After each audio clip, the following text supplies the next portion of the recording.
Oh hey guys, weird story. I woke up this morning and realized that I was a Flipnote character. Crazy thing is that now I can do whatever I want. Here, watch me explode.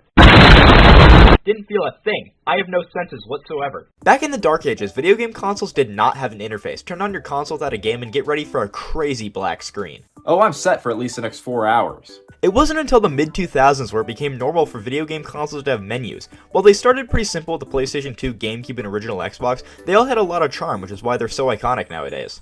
But I don't think console menus truly became a necessity until the release of the Nintendo Wii. The Wii was preloaded with all these apps to mess around with if you get bored of Wii Sports. You got the Mii Maker where you can make some pretty awesome Miis, the news channel with only the most current news, it was discontinued in 2013, just so many random pieces of software to mess around with. You do not want to know how many hours I've clocked into the photo channel. And the Wii reached such a huge casual market, and this was obviously a reason why, which is why Nintendo wanted to recreate this thing with their next handheld console. Only problem was, the Nintendo DS had only released 3 years before the Wii, so it wasn't time to release a full new handheld, but it was time to release a revision of the Nintendo DS, so they took the opportunity to make the ultimate casual handheld. Basically what they did was take the charm of the Wii and all of its channels and crammed it into this little thing. In 2009 came the release of the Nintendo DSi, and they added a whole ass menu, camera, microphone. This was a crazy upgrade. And just like the Wii, the Nintendo DSi was filled with these extra little pieces of software to mess around with if you're too stubborn to put in a game. So that's what I'm going to spend the next couple minutes doing, talking about software on a nearly 15-year-old device.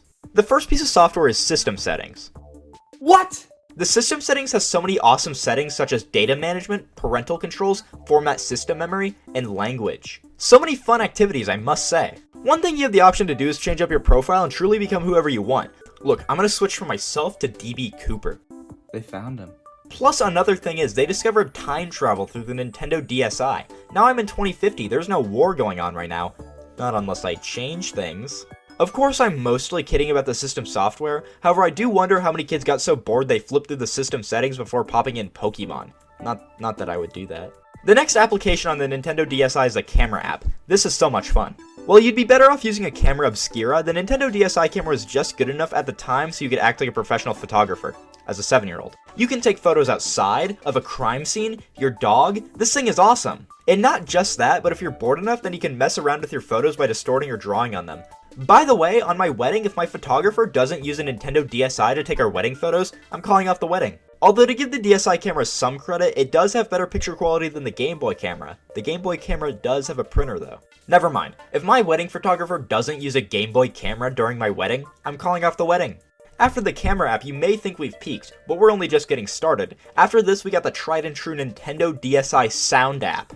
You see, with this app, you press record, say some funny lines, and boom, funny lines but compressed like hell. Help! I'm stuck in a DS! I'm gonna die in here! Ah! This thing also comes with some awesome voice effects to fiddle around with, like changing the harmony, becoming a parakeet, or living out your dreams and becoming a trumpet. You know what? Shut the f*** up. Get trumpeted. No! Also, just a silly little secret, but on the main menu, if you talk into it, this little prick will mock you. Hey, what's up? Are you mocking me? What the hell?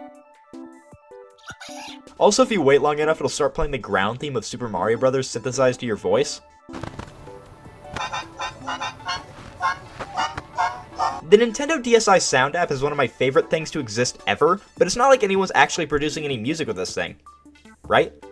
Head, shoulders, knees and toes, knees and toes. Coming up next, we got the Nintendo DSi Shop, for all your grocery needs. Why isn't it working? So it turns out the Nintendo DSi Shop was shut down in March of 2017. No!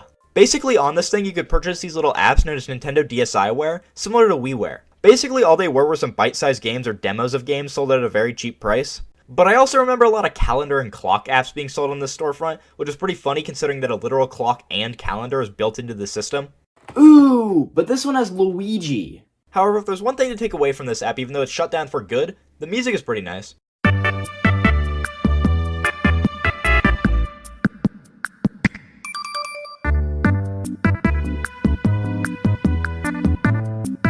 Next, we got the Nintendo DSi Download Play.